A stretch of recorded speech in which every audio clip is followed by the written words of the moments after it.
pays de l'hospitalité, tes légions remplies de vaillance ont relevé ta dignité. Tes fichères aux côtes d'Ivoire, fiers artisans de ta grandeur, tous rassemblés pour ta gloire, te bâtiront dans le lendemain. Fiers Ivoiriens de pays, nous appellent. Si nous avons dans la paix, ramener la liberté, notre devoir se noie en nous de l'espérance promise à l'humanité, en forgeant unis dans la foi nouvelle, la patrie de la reine fraternité. La patrie de la reine fraternité. La patrie de la reine fraternité.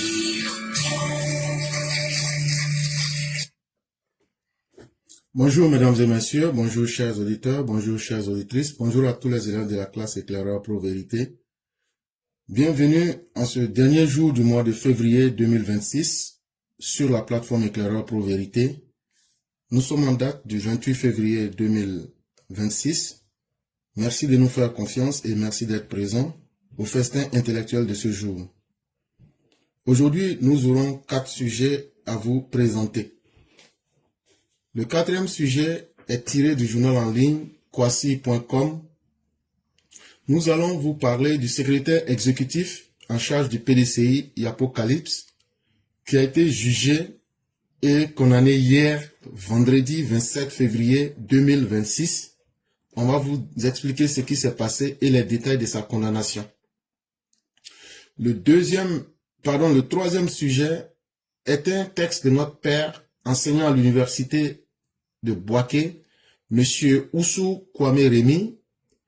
Ici, il revient sur la question Nina Keïta et il nous explique pourquoi les uns et les autres s'acharnent sur Madame Nina Keïta quand on lit encore le texte pondu par le FPI frélaté devenu PPACI. Le 2e texte est un écrit de notre père Venance Konan, paru dans le journal Fraternité Matin d'hier. Et ici, il nous parle de la décomposition des partis politiques et les leçons d'un cycle électoral. Le premier texte qui est tiré du journal en ligne méridien.ci, la Côte d'Ivoire a payé 15 chasseurs Mirage 2000-9 pour moderniser sa flotte aérienne. On va vous donner les détails sur ces 15 avions que la Côte d'Ivoire vient de payer. Avant de débuter les sujets du jour, nous avons ici une note vocale que nous souhaiterions faire passer. C'est aussi une vidéo. Ce qu'on appelle les nuisances sonores, c'est l'ensemble de tous les bruits ou bien de tout ce qui peut causer des désagréments à autrui. Donc quand on parle de nuisances sonores, c'est pas seulement les bruits, c'est aussi aller organiser une veillée de prière en barrant la route. C'est aussi faire la prière en barrant les routes.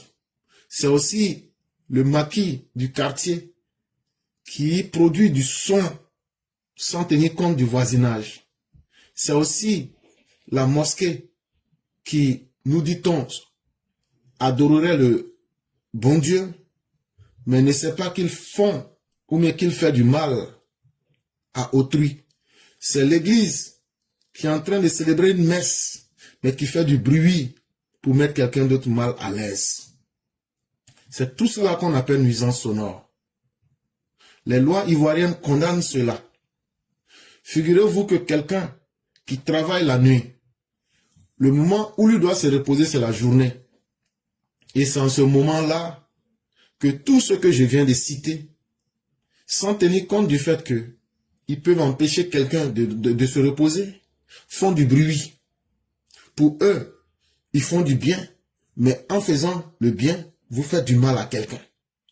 Imaginez-vous quelqu'un qui est en train de traverser des moments difficiles, qui est dans un deuil, qui a perdu un être cher, et vous venez, soit par un maquis, soit par quoi que ce soit, augmenter le chagrin de cette personne. Vous, dans votre tête, vous êtes en train de faire du bien, mais en même temps aussi, vous causez de la gêne à quelqu'un. Est-ce que ça, c'est bien? Je pense que, même si on veut utiliser l'argument religieux, ce n'est pas mauvais d'avoir une religion. Et ce qui est encore plus intéressant, mais plus triste, c'est que chacun pense que sa religion est la meilleure religion.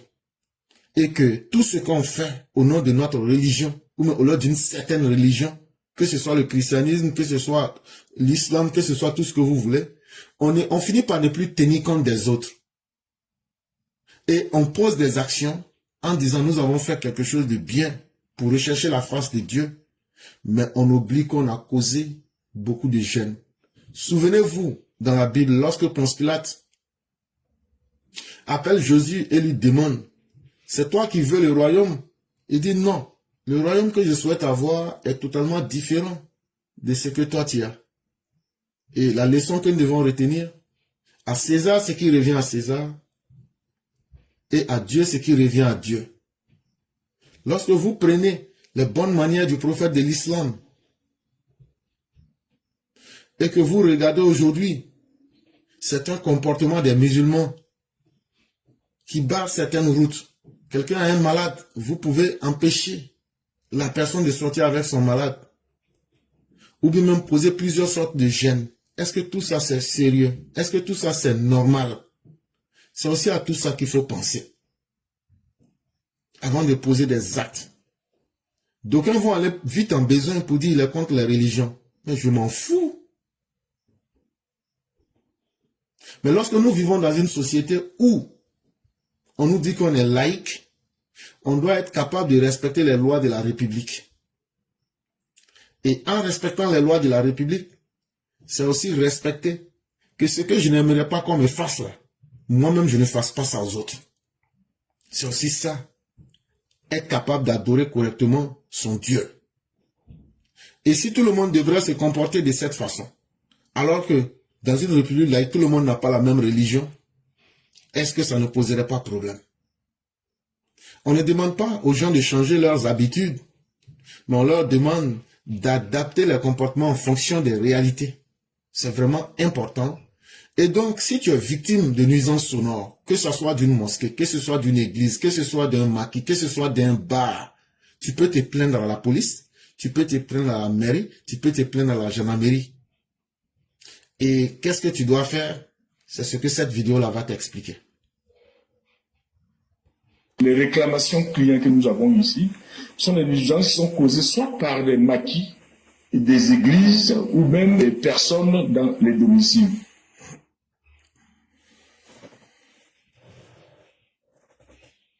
Une nuisance sonore, c'est d'abord un bruit qui est émis et qui porte atteinte à la tranquillité du voisinage. Alors, on va dire les troubles du voisinage qu'on peut retenir, c'est des bruits qui sont générés soit par l'homme ou bien générés par les animaux et qui causent des nuisances sonores. Les réclamations clients que nous avons ici sont des nuisances qui sont causées soit par des maquis, des églises ou même des personnes dans les domiciles. Là, de manière générale, comment est-ce que ces nuisances-là sont produites?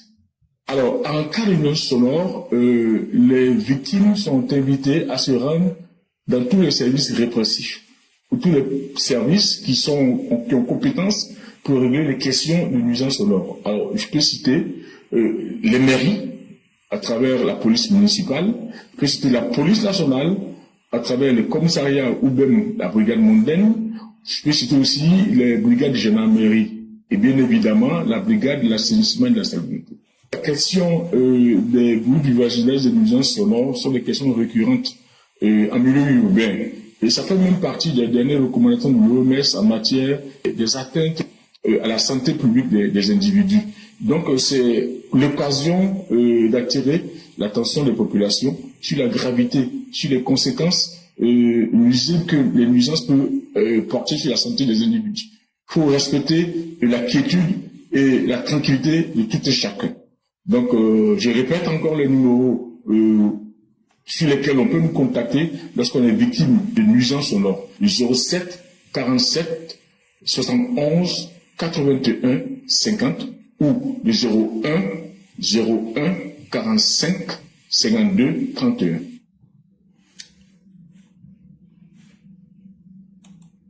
Et donc, vous voici donner les informations avec les contacts qu'il faut et tout ce qu'il faut faire. À vous maintenant de juger et de faire ce que vous souhaiteriez. Sujet numéro 1. La Côte d'Ivoire acquiert 15 chasseurs Mirage 2000-9 pour moderniser son armée de l'air.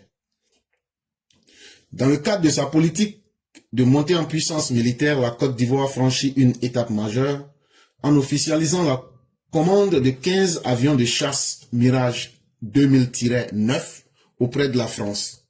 Cette acquisition stratégique marque une évolution sans précédent pour l'armée de l'air ivoirienne, engagée dans un vaste processus de modernisation de ses capacités opérationnelles. Chers parents, Alassane Ouattara était en France. Les gens disent, oh, c'est mauvais. Il y a beaucoup de choses qu'on ne va pas vous dire en public. Oh. Mais il y a certaines choses qu'on peut vous dire. Bon, on vient, à travers ce seul voyage qui n'a même pas duré plus de 24 heures là, on vient de payer 15 avions de guerre qu'on appelle les Mirage 2000-9. Ce sont des avions de chasse. On vient de les payer. Je n'ai pas dit on va payer. J'ai dit on vient de payer. Ça veut dire c'est chaud, ça est dans le carton. Et puis ça va venir, on va déposer ça comme ça. Bourou. Selon des sources concordantes, les appareils issus des stocks français et émiratis devrait être livré progressivement à partir du 5 mars 2026. Tout près n'est pas loin. À partir du 5 mars 2026, là, les avions là vont venir en Côte d'Ivoire. Quand on parle grand français, là, c'est pour perdre le temps. Les avions, là, c'est avec les Français et puis les Émiratis, on a payé ça. Ce calendrier témoigne de l'urgence accordée au renforcement de la défense aérienne nationale dans un contexte sécuritaire régional de plus en plus complexe. Pourquoi la Côte d'Ivoire fait ça? Parce qu'il y a trop de voyous, des pays voyous comme le Mali, le Burkina et autres là. Ils font trop le malin. Et il est temps de leur faire lire l'heure. Quand tu payes les armements là, c'est pas suite pour dire tu vas mettre dans le café pour boire. C'est contre les ennemis qu'on paye ces avions là. Et tous les armements qu'on paye là, c'est pas contre les Ivoiriens. C'est contre les ennemis de la Côte d'Ivoire qui sont dans la sous-région ouest africaine. Il n'y a rien dans la vérité, on va pas dire. Et puis les gens vont dire, non, il faut parler doucement. Sinon, venez me dire que c'est 15 avions qu'on vient de payer là, que c'est pour partir, pour devenir membre permanent de l'ONU. C'est pour faire la guerre avec. Et c'est pour faire la guerre avec le Burkina Faso. C'est pour faire la guerre avec le Mali. C'est pour faire la guerre avec tous ceux qui vont nous provoquer. Dotés d'équipements de dernière génération, les Mirage 2000-9 figurent parmi les avions multirôles les plus performants de leur catégorie. Leur polyvalence permet d'assurer aussi bien des missions de supériorité aérienne que de la reconnaissance stratégique ou d'appui au sol. Cette capacité d'intervention sur plusieurs types d'opérations constitue un atout majeur pour la surveillance du territoire et la réponse rapide aux menaces. Et donc ces avions-là,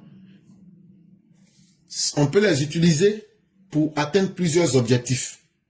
Si c'est pour aller bombarder, là, ça peut faire ça. Si c'est pour aller chercher renseignements, là, ça peut faire ça. Si c'est pour aller faire d'autres missions, là, que même nous, on ne connaît pas, là, ces avions-là peuvent faire tout ça. Ces avions-là, on peut les utiliser pour faire des appuis au sol. On peut les utiliser pour faire de la recherche d'informations très, très capitales. On peut les utiliser pour faire la guerre en haut comme en bas. Et donc, vous verrez combien de fois ces genres d'avions sont importants. Et on peut aussi les utiliser pour faire la surveillance du territoire. Et face à toute menace, on peut les utiliser pour répondre de la manière la plus violente et la plus sanglante possible pour montrer aux Burkinabés, aux Maliens qu'on n'est pas dans l'amusement avec eux. puisque c'est eux qui veulent nous donner la guerre, nous aussi nous allons leur servir l'enfer. L'intégration d'appareils biplaces représente également un volet essentiel du programme. Ces versions permettront de former des pilotes ivoiriens directement sur le territoire national, sans dépendre systématiquement des centres étrangers. Les autorités militaires visent ainsi la montée en compétences accélérées et une autonomie opérationnelle complète de l'escadron à l'horizon 2028. Et en plus de cela, on aura d'autres types d'avions qu'on appelle les biplaces, ça veut dire 2 places dedans. Ces avions-là vont nous permettre que nos pilotes-là, ils vont constamment, continuellement s'entraîner sur le terrain pour que leur main là, ça n'a qu'à sortir quand on va les mettre sur l'avion là. Leur main là va sortir fois comme ça là. Non, ça ne sera pas amusement. Vous connaissez le thème que les enfants utilisent, ça va sortir en fois, ça veut dire sans limite. Donc là, c'est pas pour dire non, il faut aller peut-être à Kuala Lumpur ou bien il faut aller au pôle Nord pour s'entraîner. Il y aura des avions similaires, mais où les pilotes pourront s'entraîner comme de la manière les pilotes s'entraînent toujours là. Leur main là, ça sera toujours au contact de la réalité. Le jour que on va rentrer dans la réalité là, non, ça ne sera pas un petit boucan. Et ça là, ils vont continuer à s'entraîner et à continuer les entraînements jusqu'en 2028 pour que vraiment les choses soient au clair. Et ils n'auront même plus besoin de se déplacer pour aller quelque part pour dire non, il faut aller dans tel pays pour aller faire la formation. Cette décision intervient dans un environnement sous-régional marqué par la multiplication des défis sécuritaires, notamment les menaces terroristes et les tensions frontalières. Maintenant, nous on ne fait pas la différence entre Bouki, entre Maboulien, entre Terro, entre je suis ceci, entre je suis ça, je suis Génim, je suis Tatata, je suis Acmi. Nous, on ne fait pas la différence. Si vous venez là, nous, on va frapper dans le tas sauvagement, sans pitié. Nous, en Côte d'Ivoire, là, nos femmes, là, elles n'accouchent pas terroristes. C'est pourquoi il n'y a pas un chef terroriste qui est ivoirien. Nous, en Côte d'Ivoire, là, les pays qui accouchent les terroristes, là, c'est Mali, Burkina, Niger. Mais si vous vous amusez avec nous, de toute façon, on va couper vos queues, là. Ça ne sera pas avec amusement. Donc là, on ne va pas chercher à comprendre. C'est Assimi Goïta ou bien Ibe Kaka qui ont intérêt parce qu'eux, ils négocient avec les terreaux pour déstabiliser leur pays. Et puis maintenant, de la violence, eux vont rester à la tête de leur pays. Chez nous, encore, ils vont faire élection. Nous, on n'a pas besoin de terreaux. Si vous faites là, avion, tout ce qu'on a là, on va prendre, vous encercler là, puis vous massacrer. Que ce soit l'armée du Mali, du Burkina, les terreaux, nous, on ne fait pas de différence. Vous êtes même chose pour nous. Donc là, le message qu'on dit là, si tu sais que c'est fort là, c'est que tu te reproches quelque chose, mais on va pas te louper. Face à ces risques, Abidjan entend disposer d'une force aérienne capable d'intervenir rapidement, de dissuader toute agression et de contribuer à la stabilité régionale. Donc à partir de maintenant là, même petite menace de 5 personnes, on va soulever les avions là pour vous limer avec ça. Hein? C'est comme quelqu'un qui s'en va prendre, comment on appelle, Kalachnikov pour aller tuer papillon. C'est ce qu'on va vous faire maintenant. Ça veut dire qu'on va exagérer mal contre vous. Là, vous allez savoir. Même si c'est 5 personnes, on va prendre les avions, là, vous encercler, puis vous tuer sur le champ. Là, vous allez savoir que l'amusement, il est terminé. Au-delà de l'aspect strictement militaire, cette acquisition traduit une volonté politique d'affirmer la souveraineté nationale et de renforcer le statut stratégique du pays. Avec cette flotte modernisée, la Côte d'Ivoire se positionne désormais comme l'une des puissances aériennes les plus crédibles de l'Afrique de l'Ouest. Donc là, avion là-haut, si c'est loué, avion là-haut, si c'est pas pour nous, avion là-haut, si on a payé là, faut venir seulement, si tu es garçon là, faut venir nous attaquer. Nous on s'en fout, hein. Si vous voulez la dites que c'est pour la France, si vous voulez la dites que c'est crédit, si vous voulez la dites que c'est pas fonds propres, si vous voulez la dites même pire que tout ça. Mais si vous êtes garçon là, avion là est déposé, vous êtes terroriste, non? Venez essayer. Si avion là, ça va pas marcher, mais ça va marcher là. Si bombe là va pas sortir là, mais si on va pas vous poursuivre avec ça là. Venez essayer. Là, vous allez savoir si c'est payé crédit, ou bien si on a payé vrai là, ou bien si on nous a donné ça en sacrifice là. Venez essayer ce que vous faites au Mali, au Burkina. Quand on va essayer ça sur vous là, résultat qui va sortir dedans là, fait que ça va cracher là. Le résultat là, quand on va donner au monde entier là, on va voir si c'est crédit ou bien si c'est don de Dieu. Est-ce que ce que je dis là, c'est propre, c'est clair, c'est simple, et c'est rapide. Pour les observateurs, cette montée en puissance pourrait redéfinir l'équilibre sécuritaire régional, et ouvrir la voie à une coopération militaire accrue avec les partenaires internationaux, tout en consolidant le rôle d'Abidjan comme pôle de stabilité de la sous-région. Et donc là, on dit quiconque veut la paix prépare aussi la guerre. Avec cette montée en puissance et cette capacité militaire qui devient robuste, notre pays va se définir comme un pays qui va demeurer le point focal de la paix, de la stabilité en Afrique de l'Ouest. Si les autres veulent là, ils n'ont qu'à aller faire guerre, c'est leur problème. Mais chez nous là, nous on va pas accepter guerre, on va pas accepter djihadistes. Parce que nous là, c'est dans la paix que nous on peut se développer. C'est dans la stabilité. Nous, c'est ce qui nous arrange. Et donc, quand on va développer, et quand on est en train de continuer à développer notre armée là, nous on devient des partenaires internationaux, des grandes puissances. Et ça nous permet d'avoir et de maintenir un équilibre dans la sous-région ouest africaine, sur le plan militaire, sur le plan sécuritaire, pour que l'Afrique de l'Ouest ne devienne pas un champ de patates. Parce qu'on ne peut pas accepter que partout, le désordre puisse régner. Ce n'est même pas sérieux. Sujet numéro 2. Avec les élections, et le titre c'est « Leçon d'un cycle d'élections ». Avec les élections législatives partielles du week-end dernier, nous avons définitivement bouclé le cycle des élections. En principe, les élections prochaines qui seront les municipales et les régionales n'auront lieu que dans 2 ans.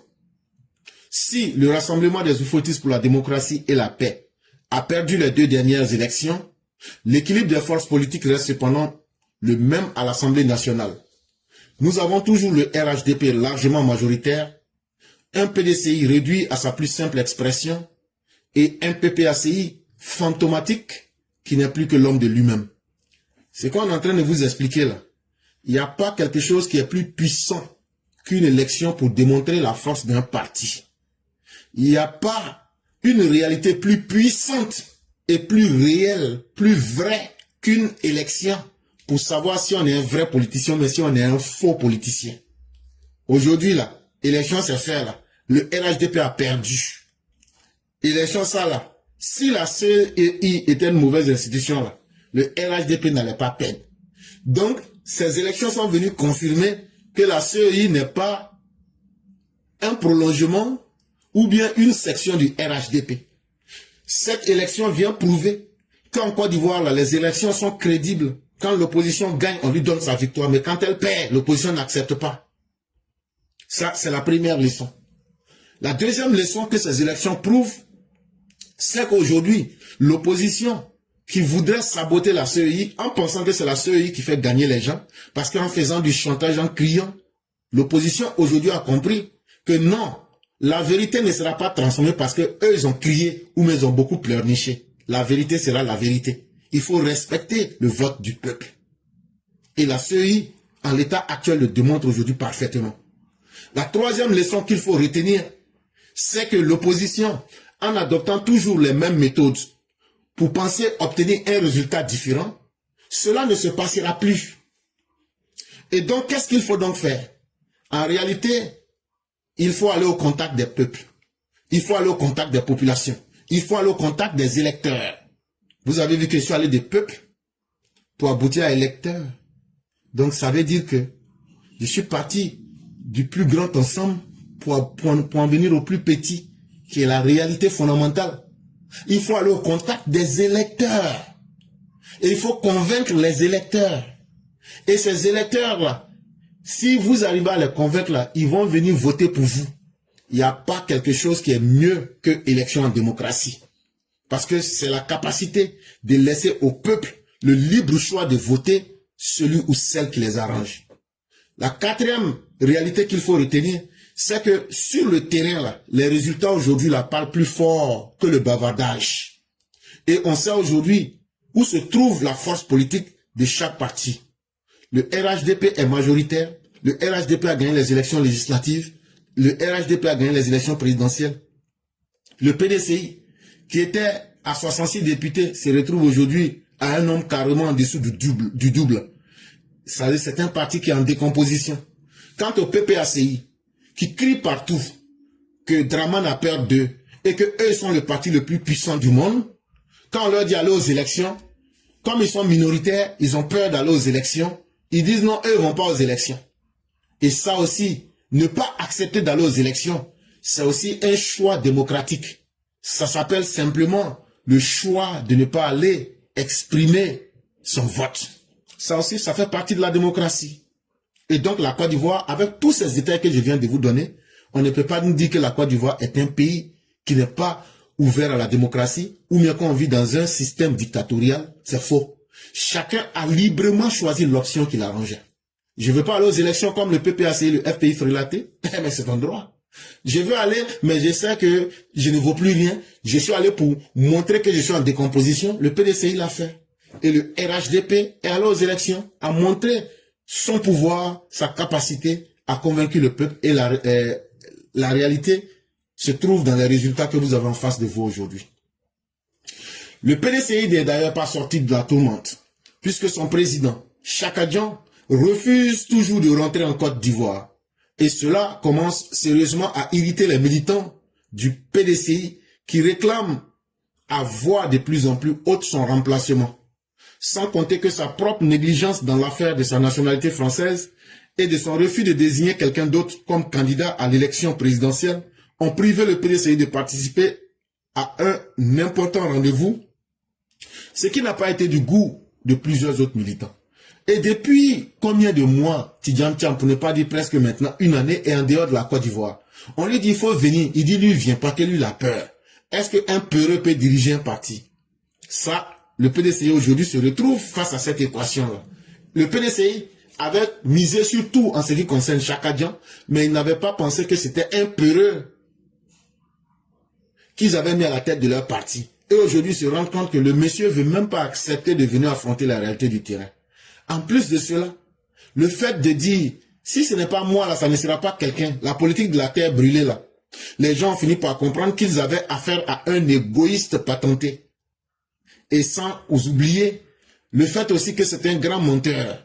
Il avait menti que lui il était ivoirien, il a envoyé les brebis, il a menti aux militants. Et à la dernière minute, il est sorti pour dire, ah, je vous ai trompé, en fait, j'avais la nationalité française. Mais il était déjà trop tard. Malgré qu'il était déjà trop tard, malgré qu'il savait, par une méchanceté historique, il s'est assis sur ça. Il dit, ça n'a qu'à se gâter pour tout le monde. Et à cause de ça, là, les militants du PDCI se sont assis et dit, donc c'est comme ça le monsieur là, il est mauvais dès... Ça là même, avec tout ce qu'on vient de citer là, les militants disent aujourd'hui, c'est pas mieux monsieur là, il va quitter à la tête du PDCI aujourd'hui. Parce qu'avec lui là, on va jamais participer à quelque chose pour rendre le PDCI grand. Si on est comme ça là, on va devenir de plus en plus petit. Continuera-t-il de diriger le PDCI depuis l'Europe ou les États-Unis? Sous quel prétexte d'ailleurs? Aucune poursuite n'est engagée contre lui, ni aucun mandat émis à son encontre, à notre connaissance. Bon, de vous à moi là-haut, est-ce qu'il y a une poursuite contre lui? Est-ce que quelqu'un même a mal regardé Chaka Dian? Est-ce que quelqu'un a émis un mandat d'arrêt pour dire on veut t'arrêter? Quand on lui demande là, qui te poursuit? Il dit non, personne. Mais comme quoi, le sorcier là, quand lui-même il se reproche quelque chose là, quand on lui dit de venir, on va faire gopo là, il refuse. Ça veut dire l'eau des cadavres là, on fait quelque chose avec ça là. Quand on lui dit il faut venir, on va faire pour toi là, lui-même il fuit, il dit lui viens pas. Alors que la personne qui est décédée là, c'est lui qui crie au village que c'est lui qui aimait la personne là plus que tout le monde. Mais pourquoi tu ne veux pas le jugement? Pourquoi tu te reproches des choses alors qu'aucun Ivoirien n'a reproché quoi que ce soit à Chaka Dian? Mais si votre Chaka Dian là, c'est un garçon là, pourquoi il fuit la Côte d'Ivoire? Qu'est-ce qu'il se reproche au point que lui-même ne veut pas venir en Côte d'Ivoire? Il y a quoi? Qu'est-ce qu'il y a? On ne doit pas avoir peur. Quand on est président d'un parti, on doit être un vrai garçon. On ne doit pas être un peureux. Lorsque l'on sait les dangers, parfois mortels, que des leaders tels que Laurent Gbagbo et Alassane Ouattara ont affronté dans ce pays qu'est la Côte d'Ivoire tout au long de leur carrière politique, on peut s'interroger sur les réelles motivations de Chaka Dian. Croyait-il qu'après avoir passé plus de 23 ans à renier la Côte d'Ivoire, qu'il lui suffirait de revenir au pays pour qu'on le conduise à la présidence de la République sous les acclamations? On peut aimer comme détester Laurent Gbagbo. On peut aimer comme détester Alassane Ouattara. Mais au moins là, c'est des gens qui ont convaincu qu'eux sont des garçons. Que eux là, au moment où on dit c'est chaud là, ils sont restés avec leurs militants. Et puis on a vu ce qu'on a vu.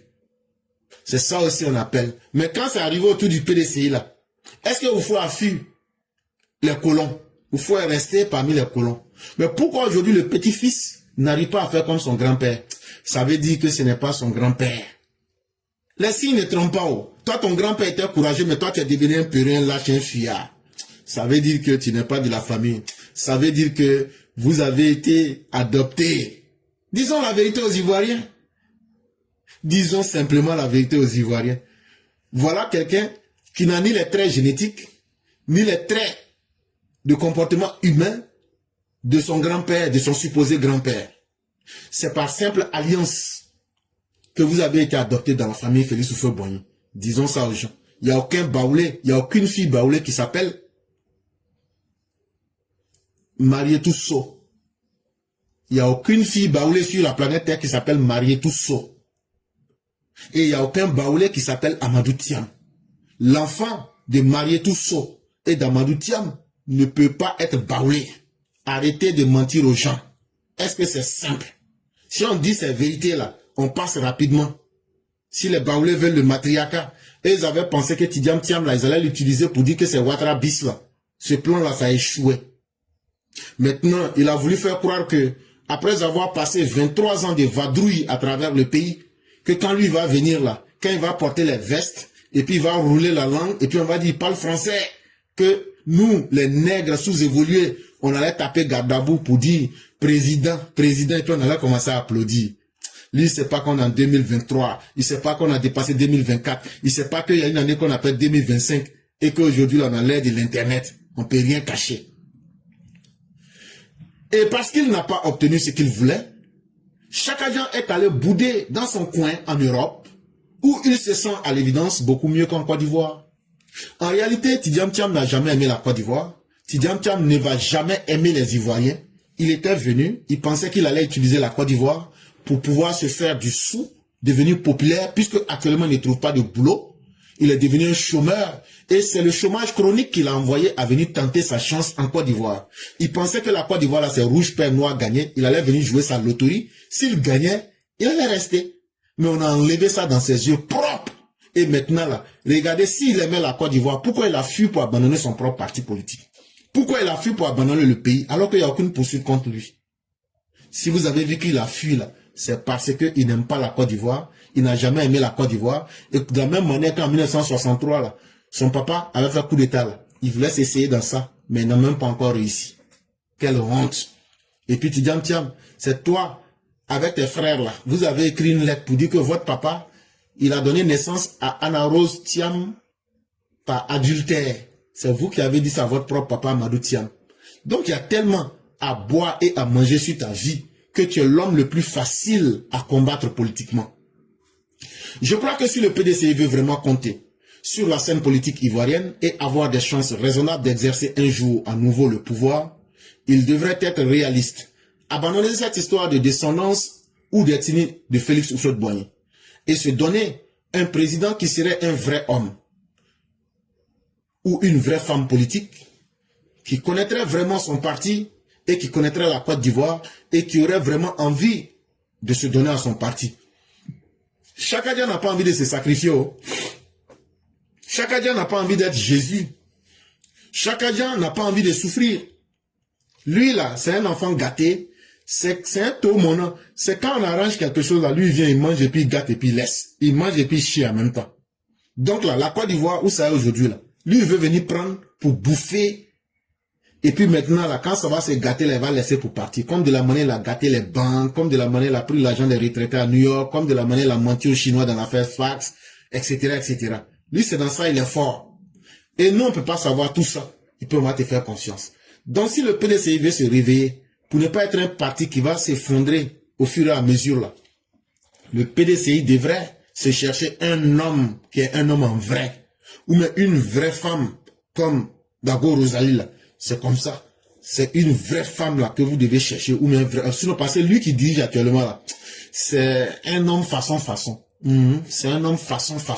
Vous-même, vous savez quand on dit un garçon est façon là. Vous-même, vous voyez, non. C'est ça. C'est pas bon. Ne faites pas un jour, on va dire que votre parti est dirigé par un Woubi. C'est pas bon. Déjà, même on dit que la Côte d'Ivoire est pays Woubi. Ne faites pas, les gens vont dire la Côte d'Ivoire est dirigée par un Woubi. Ça, faites beaucoup attention, PDCI. Pensez à tout ça. Et puis votre affaire des descendants de Félix Houphouët-Boigny ou même des matriarcats là, pourquoi vous avez laissé ça tomber suffisamment? Pourquoi vous avez laissé ça tomber subitement? Ah, ça ne marche plus? Donc ça veut dire que vous devrez penser à un système politique efficace. Sinon, vous n'êtes pas dans la vérité. Est-ce que actuellement là, il n'y a pas d'hommes capables et il n'y a pas d'hommes capables qui existent dans le PDCI? On n'a qu'à se regarder, se dire les vraies vérités en se posant les vraies questions. Il n'y a pas femme capable dans le PDCI actuellement là. Il n'y a pas l'homme capable dans le PDCI qui est là actuellement là. Ah, en tout cas, c'est que vous avez tout perdu. Il est vrai qu'avec son pédigré, Thiam semblait être l'homme parfait pour diriger le parti de Félix Houphouët-Boigny et d'Henri Konan Bédié. Soi-disant descendant de Félix Houphouët-Boigny, soi-disant premier de classe, soi-disant excellente carrière dans les milieux de la haute finance internationale, soi-disant très important carnet d'adresses, soi-disant compte en banque très conséquent, sauf que tout cela ne donne pas forcément un bon homme politique. Tout ce que vous aviez cru là, les gens du PDC avaient pensé que Kokamba avait plein d'argent et que Dramanette Bédié dépensait là, que c'est comme ça qu'il allait dépenser. Mais vous avez trouvé un homme pingre. Vous avez trouvé un Fesse Mathieu en face de vous. Fesse Mathieu, ça veut dire quelqu'un qui est, sa main est dure, sa main ne sort pas. C'est ça qu'on appelle Fesse Mathieu. Vous avez trouvé un premier de classe, mais qui ne peut même pas être capable d'agencer sa propre vie et de dire la vérité. Vous avez trouvé quelqu'un qui est dans la carrière de la haute finance internationale, mais qui n'a fait qu'aligner des échecs. Pourquoi vous ne sortez pas pour nous dire les échecs d'Alassane Ouattara? Donc vous êtes allé chercher, et même pour nous convaincre qu'il serait descendant de Félix Houphouët-Boigny. Mais quand on prend les propos de Félix Houphouët-Boigny et les faits, celui-là même qui vient dire que Félix Houphouët-Boigny était un alcoolique qui buvait du bandit dans tous les villages entre Abidjan et Yamoussoukro. Celui-là qui est sorti pour mentir que c'est lui qui a construit la mosquée du plateau. Celui-là qui ne fait qu'aligner les mensonges. C'est drôle. Oufo n'était pas comme ça. Et Oufo n'était pas quelqu'un qui avait peur. Et dans la famille d'Oufoué, on n'a jamais entendu qu'il y a une femme baoulée qui s'appelait So. Et voilà toute la réalité qui est en face de vous ici. Et parmi ces incultes et ces ignorants comme Edi Yapi, qui sont remplis dans le PDCI, des gens ridicules à souhait, des gens avec une réflexion qui ne dépasse pas le contour de leur derrière, eux ils sont là, on les envoie pour insulter les gens. Mais c'est très bien. Quand on vous dit votre vraie réalité, c'est que vous avez échoué là, et que vous n'aimez pas là, ça prouve que vous n'allez pas changer. Si on va aux élections des mairies ou aux élections régionales actuellement là, vous n'aurez même pas plus de deux maires actuellement. N'essayez pas de regarder, hein. Venez sur la toile pour inciter les gens. Nous, ça nous fait pas mal. Nous là, il n'y a aucun Ivoirien, non des familles sont là. Il n'y en a pas en Côte d'Ivoire. C'est non des Sénégalais, mariés tout ça. Non, Amadou Thiam là, on l'a vu en pleine journée prendre ses bagages pour venir en Côte d'Ivoire. Donc, l'enfant des Sénégalais et des Sénégalaises là, nous on va vous dire ça piant, ça va vous faire mal, ça va réveiller vos cocos, ça va faire, vous allez tomber dans vos épilepsies là. Mais, tu es garçon, il faut continuer à insulter. Petit échauffement là, tu as déjà fui. Ah, quand même, ne sois pas comme ton mentor Tidjam Thiam. Ne sois pas aussi quelqu'un qui n'est pas courageux. Parce que pour un homme qui n'est pas courageux, c'est honteux. En matière de politique, en Côte d'Ivoire, tout le monde reconnaît que le génie était Félix Houphouët-Boigny, celui que le général de Gaulle qualifiait de cerveau politique de premier top. Mais il n'avait pour tout bagage intellectuel, comme on dit chez nous, qu'un diplôme de médecin africain. Houphouët-Boigny là, lui n'était pas premier de classe, lui n'était pas fort, hein. Il n'avait qu'un diplôme de médecin pour soigner les Africains. Mais tellement il était courageux. Son courage là, même De Gaulle dit que vraiment que Houphouët est fort en politique. Déjà, c'est pas là à l'école, c'est pas porter veste, c'est pas venir rouler la langue, c'est pas porter lunettes pour venir parler là qui fait un bon homme politique. Déjà, c'est ta capacité à comprendre les problèmes des gens, à t'approcher des gens, de comprendre leurs problèmes. De même, lorsque l'on regarde le CV d'Henri Konan Bédié, il cochait toutes les cases pour succéder à Félix Houphouët-Boigny et faire avancer la Côte d'Ivoire. Mais nous avons vu comment son règne a divisé la Côte d'Ivoire, comment il a perdu le pouvoir et comment il n'a plus jamais pu reconquérir jusqu'à sa mort. En fait, là, les héritiers de Félix Houphouët-Boigny, là, c'est des vauriens. Regardez Henri Konan Bédié. Depuis l'époque de Mathusalem, là, et puis depuis l'époque de Baphomet là, lui, il était à côté de Félix Houphouët-Boigny. Mais on dit, quand on dit à l'idiot de regarder la lune là, lui regarde le bout des doigts. C'est pourquoi lui-même aussi là, malgré partout on l'a mis là, lui-même n'était pas petit-fils d'Houphouët, hein. Il était même là à côté d'Houphouët, mais il a échoué complètement. Quand il a pris le pays là, il a fait de la catastrophe totale et il a remis le pays. C'est lui qui a fait qu'aujourd'hui on a connu la guerre civile en Côte d'Ivoire, qui a divisé les Ivoiriens. C'est le PDCI qui est à l'origine de toutes les crises que la Côte d'Ivoire a connues à partir de 1993. Parce que quand il y a eu des personnes qui n'ont pas eu le temps d'apprendre et qui sont restés là, en train de penser aux plus petits objectifs, c'est ce que le PDCI est devenu aujourd'hui. Et Bédier va tout faire. Après avoir perdu le pouvoir en 99, il va tout faire jusqu'à ce qu'il crève. Il va plus jamais encore goûter au pouvoir là.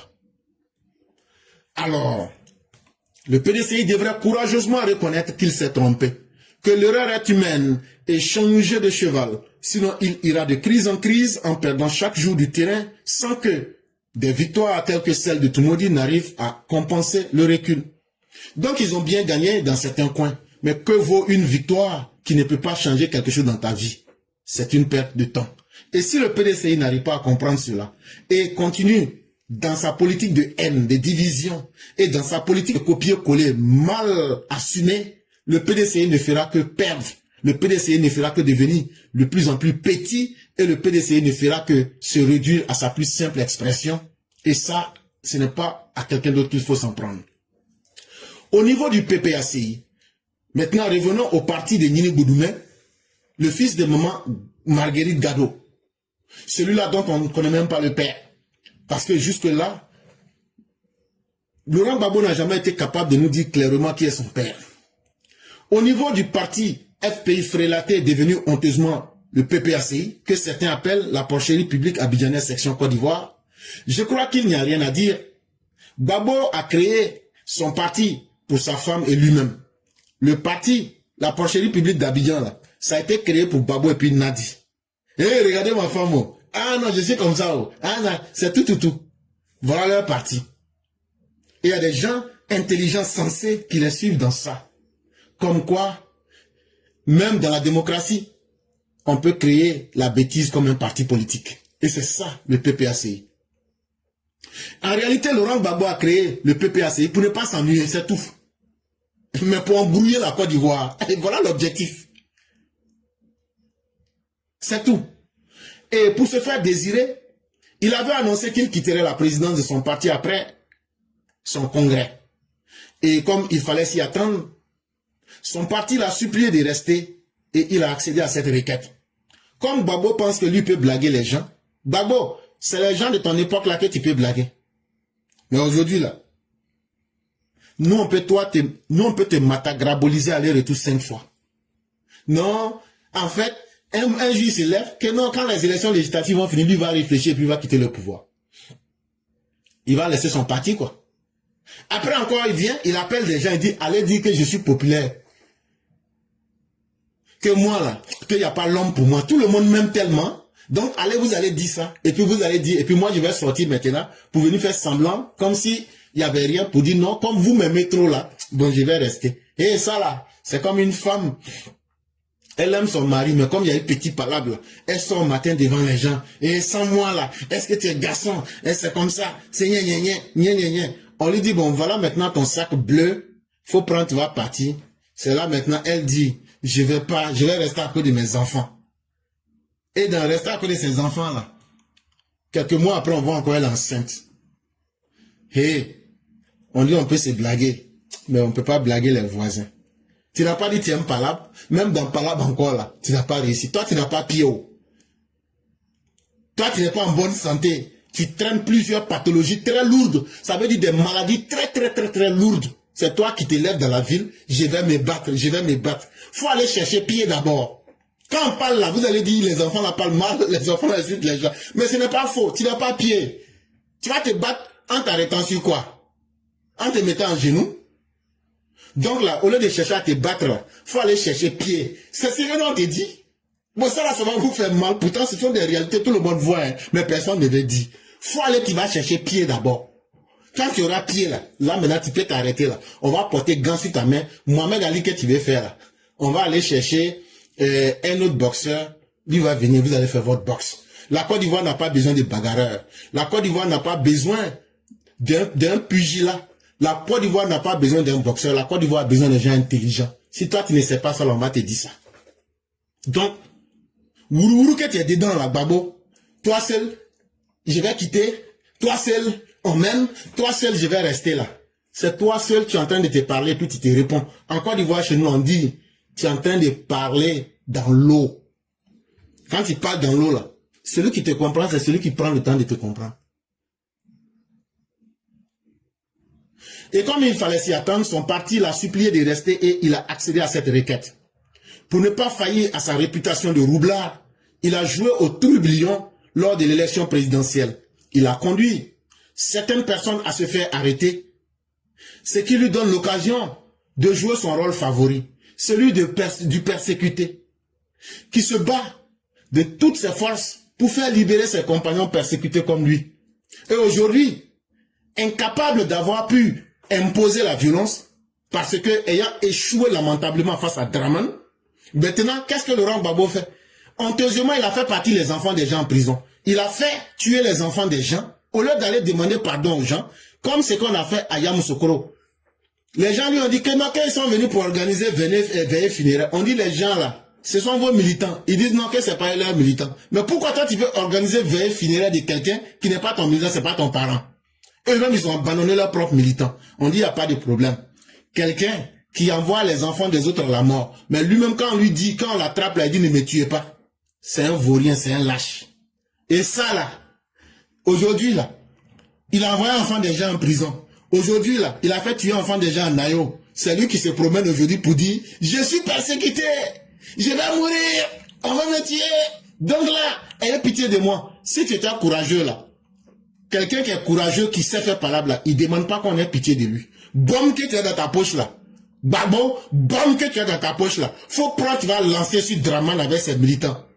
Draman lui l'a dit, oh, il a dit à ses militants, si vous voyez la, prenez caillou et puis limez sur leur tête. Nous aussi on a pris les cailloux lisses, on attend. On dit le chien à bois là. Les caravaniers ont déjà les cailloux en main. Nous les caravaniers, nous on ne se fatigue pas. Si, dès que vous faites wall en main, ça, entre tête et puis gueule, là, on enflamme dedans en même temps. C'est là, on est maintenant, on vous attend. Vous n'avez pas dit que vous êtes des guerriers. Maintenant, là, venez. Voilà maintenant, champ de guerre qui est là, on ne vous voit pas. Que non, maintenant, on n'a qu'à avoir pitié de vous pour libérer. Ils s'en vont voir les chrétiens, ils s'en vont voir les musulmans, ils s'en vont voir les chefs traditionnels. Toi, tu n'es plus courageux. Toi, aujourd'hui, tu te caches derrière les religieux. Mais on attend. S'il y a un chef de village ou un religieux qui est garçon, là, il n'a qu'à venir demander pardon. On va lui dire le nom de sa maman et de son papa d'une manière qui n'espérait même pas. Ils n'ont qu'à essayer seulement. On les attend. Et donc Laurent Gbagbo, qui prend le PPACI comme un parti pour se distraire, ça l'occupe. Vu qu'il a refusé à son parti d'avoir une chance de siéger à l'Assemblée nationale et de jouer un rôle dans le pays. Voilà un parti aujourd'hui qui a eu peur d'aller aux élections, tellement minoritaire et tellement en déphasage avec la réalité. Ce parti minoritaire-là aujourd'hui veut faire croire que lui il est puissant. Sinon, pour ce qui est de la politique nationale, le PPACI est mis hors jeu. Le PPACI est son propre sorcier. Donc là, pour combattre le PPACI, c'est la chose la plus simple même. Ces militants finiront par s'en aller un à un, jusqu'à ce qu'il ne reste que Laurent Gbagbo et sa femme et un petit carré d'obligés. Et donc l'avenir du PPACI là, c'est pas loin. Les militants même seront découragés, ils vont partir. Ne les regardez pas comme ça. Hey. J'ai dit, quand tu es au Beaufort là, quand c'est chaud là, toi-même là, tu vas partir, tu vas même pas te rendre compte. Donc là, comme ils sont partis là, c'est ma femme, moi, je là. C'est comme ça va finir. Donc là, un matin, vous allez vous réveiller, on va vous dire PPACI là. C'est Gbagbo et puis sa femme là qui reste. Et puis maintenant, les boys qui sont à côté de lui là, comme les bébétos là, c'est eux qui seront là. Et puis maintenant, on va dire, affaire de PPACI, FPI là, c'est fini comme ça. Sujet numéro 3. Affaire Jeffrey Epstein. Pourquoi s'achante-t-on contre Nina Keïta? Affaire de Nina Keïta là, c'est le PPACI qui est venu, ils ont produit une vilaine et sale lettre pour dire que, ah, Nina là, elle doit démissionner. Si elle ne démissionne pas là, ça va gâter notre gouvernement. Hé, est-ce que nous, on vous a dit qu'on a besoin de votre amour? PPACI, vous-même là, vous êtes en manque d'amour. Cherchez d'abord à vous aimer entre vous là-bas. Cherchez d'abord à retrouver vos repères avant de vous inquiéter. Si vous étiez fort et si vous étiez mieux que le RHDP là, vous n'allez pas perdre le pouvoir. Parce que c'est par votre incompétence que le peuple vous a sanctionné. Et puis Gbagbo voulait voler le pouvoir en 2010. Et puis Alassane Ouattara l'a limé comme un fruit pourri. Et quand on l'a attrapé, il a dit, ouais, ne me tuez pas. Et puis maintenant, là, on l'a jeté en prison. Et puis après, par la pitié d'Alassane Ouattara, ils l'ont fait revenir. Et maintenant, il se retrouve en Côte d'Ivoire. Il n'a même pas respecté la lettre qu'il a écrite entre lui et le greffe de la CPI pour devenir quelqu'un qui va contribuer à la paix. Il est devenu aujourd'hui une machine à produire le désespoir au sein même de son propre parti. C'est eux là qui disent aujourd'hui que eux ne veulent pas que le nom du gouvernement n'a qu'à être gâté, que Madame Nina n'a qu'à démissionner. C'est bien ce que vous dites, hein, mais allez faire ça sur vous-même d'abord. Depuis que la tristement célèbre affaire, aujourd'hui connue sous le nom du dossier Epstein, a éclaté et qu'il a été révélé que la directrice générale adjointe de la société publique Geste aussi, Nina Keïta, aurait eu des contacts soutenus avec le mis en cause, certaines personnalités politiques de l'opposition en ont fait leur chou gras. Donc c'est devenu aujourd'hui le sujet de Warrior. Quand quelqu'un n'a plus rien à dire à ses militants, il dit, ah, allez voir affaire Archain là. Il n'y a pas de problème. On a compris. On a compris. Mais Gbagbo, toi-même là, Jack Lang là, il y a combien de petits garçons? Toi qui le prenais pour aller à la rue Princesse là, son nom est cité plus de 355 fois. Donc ça veut dire que toi-même, Laurent Gbagbo là, on doit aussi t'appeler pour te faire asseoir dans le fauteuil blanc. En effet, ne sachant plus comment s'en prendre au président Alassane Ouattara, cette affaire, où d'ailleurs Nina Keïta est présumée innocente, est devenue leur pain béni.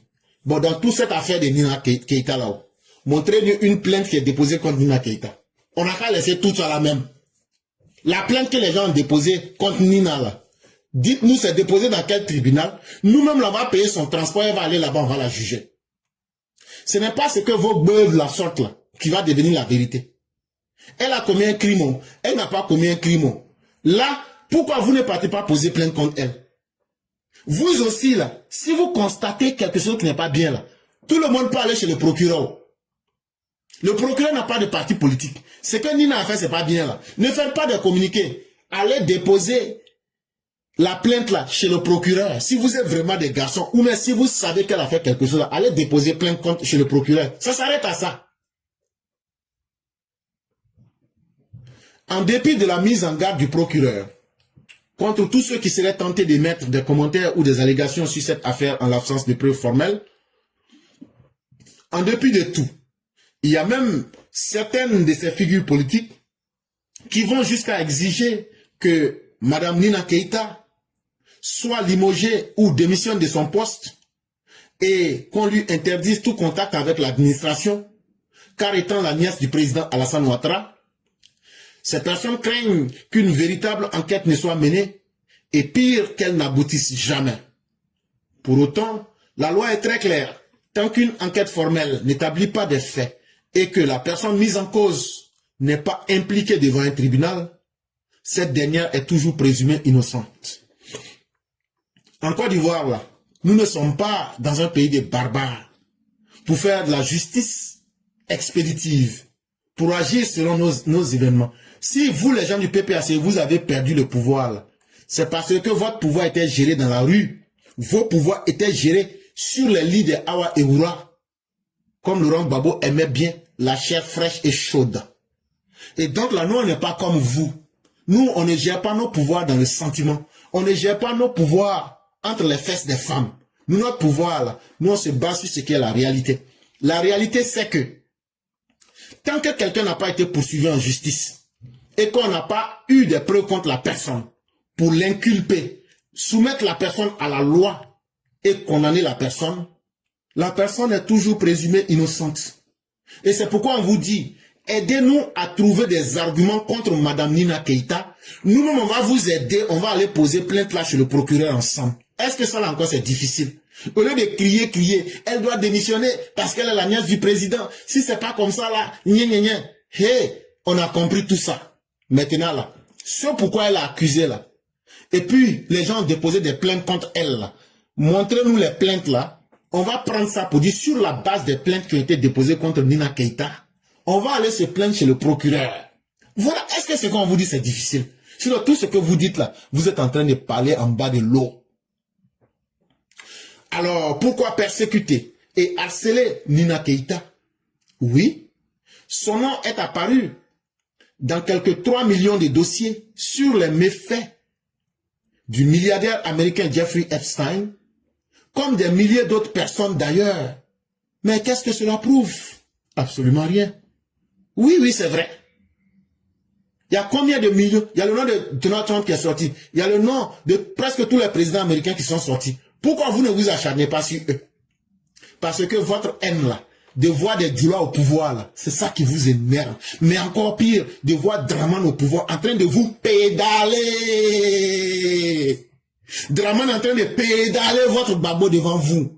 C'est cette haine là que vous ne pouvez pas supporter. J'ai dit, Draman en train de prendre votre Benjamin là comme un pépéro et puis le pédale.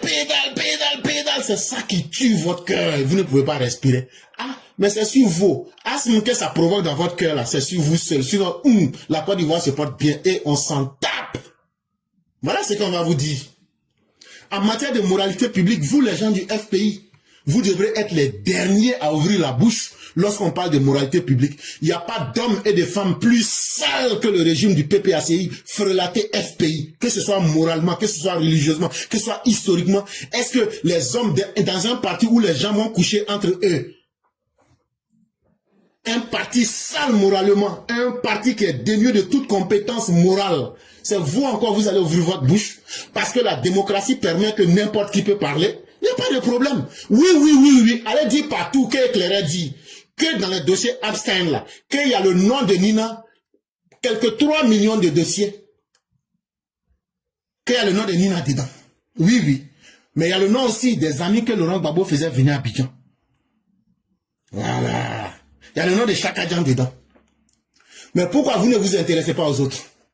Parce que vous avez la haine du Djoula. C'est tout, hein. Cette histoire-là, n'allons pas loin pour spéculer. Vous détestez les gens du Nord. Et comme vous n'aimez pas Alassane Dramane Ouattara, qui a été votre totem émotionnel, il vous a vaincu fatalement et lamentablement sur tous les terrains. Il faut aujourd'hui venir sur le terrain de la lâcheté pour essayer de dire, comme on n'a pas pu vaincre Alassane Ouattara là, on n'a qu'à essayer là, à côté là, peut-être qu'on va réussir. Ça là encore, vous avez échoué aujourd'hui, vous allez échouer demain parce que vous êtes des vauriens.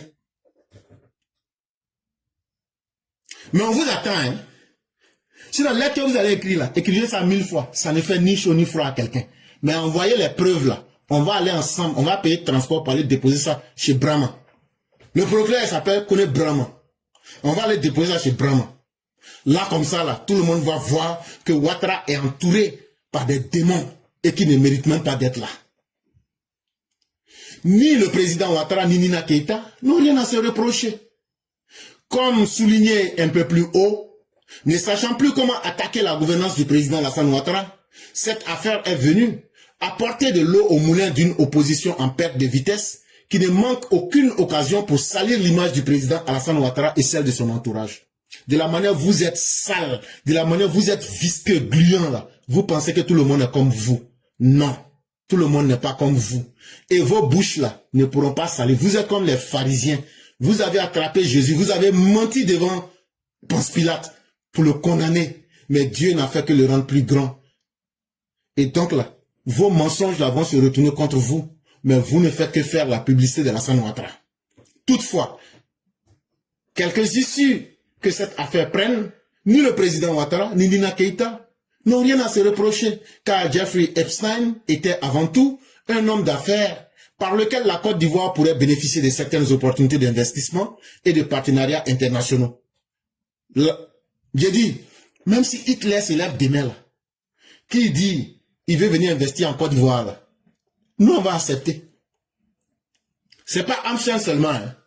Si le Satan même là, il devient investisseur et le Satan devient un partenaire international là, nous on va aller négocier avec le Satan. C'est pas fini.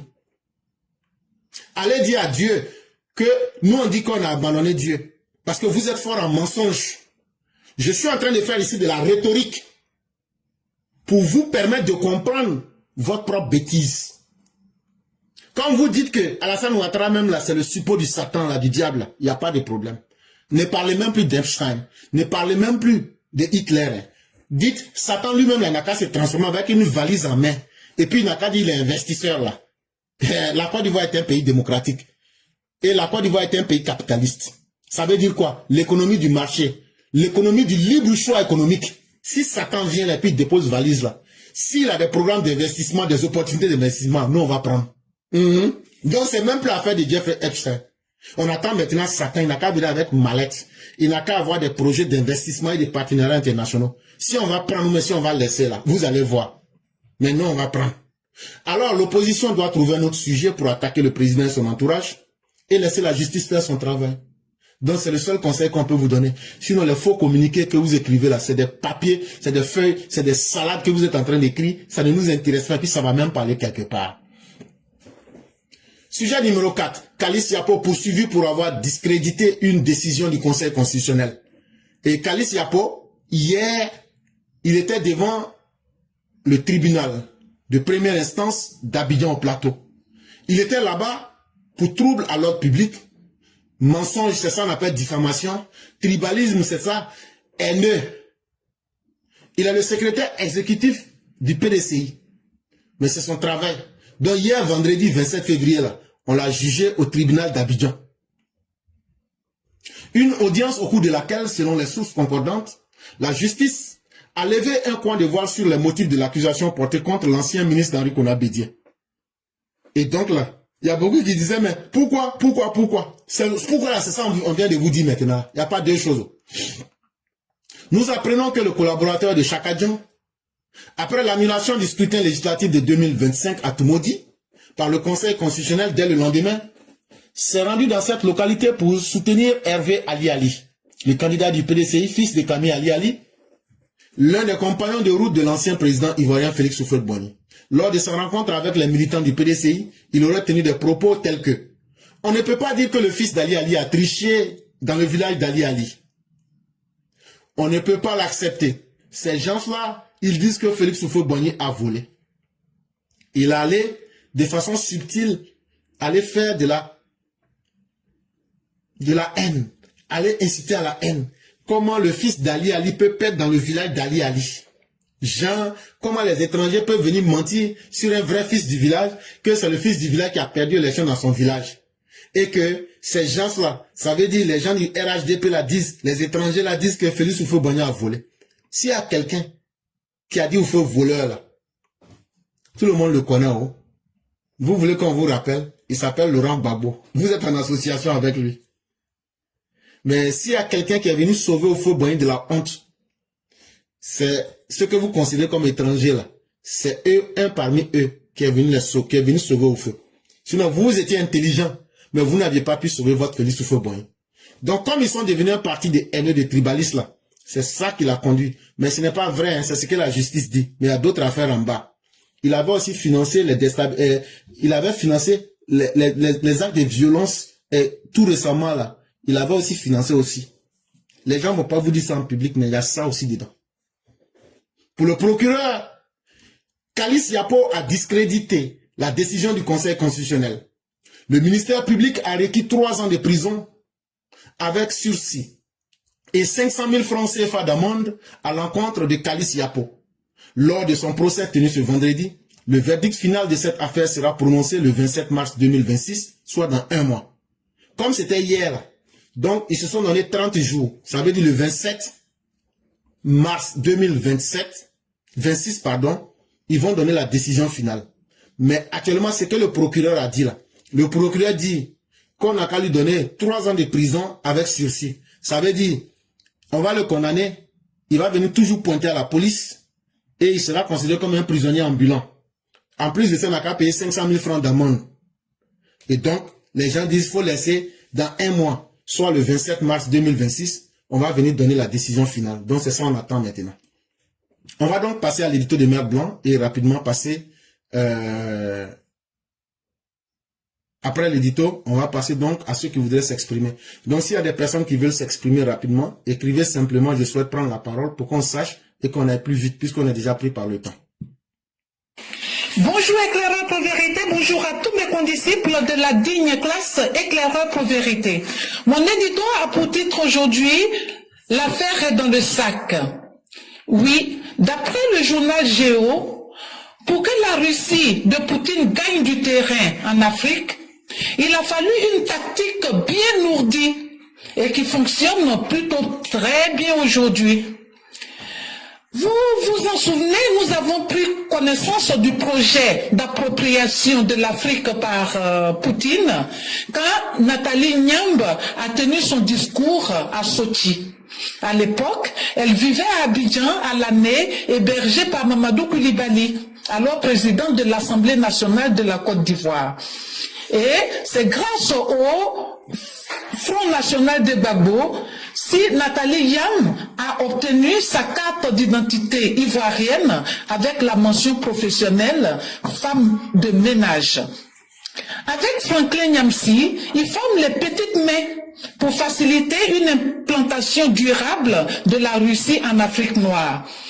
Et le journal Géo a consacré sa une sur l'influence grandissante de la Russie par le biais de l'Église chrétienne orthodoxe, implantée déjà dans 34 pays africains.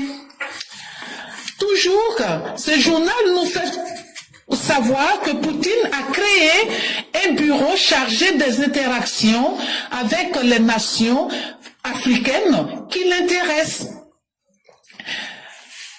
La Russie a ouvert 7 centres linguistiques et culturels sur le continent. Et, tenez-vous bien, plus de 32 000 étudiants africains sont inscrits aujourd'hui dans une université russe. Voilà quelques tactiques mises en place par Poutine. Et ces tactiques-là sont en train de faire la part belle à la Russie dans sa conquête de l'Afrique. Voilà. Donc,